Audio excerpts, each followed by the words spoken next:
महाभारताच्या युद्धात भीष्म पितामह ते कौरवाच्या बाजूने सेनापती होते. ते अतिशय पराक्रमी, अजिंक्य आणि महान योद्धा होते.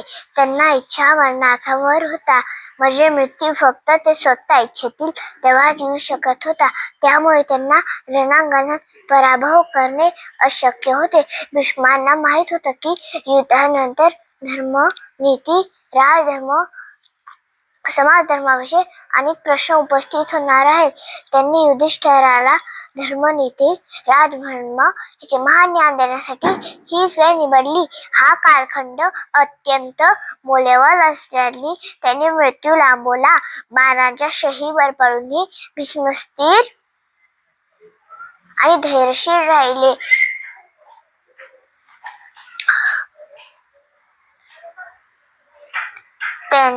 त्यांचे हे दृश्य महाभारतात महत्वाचे होते.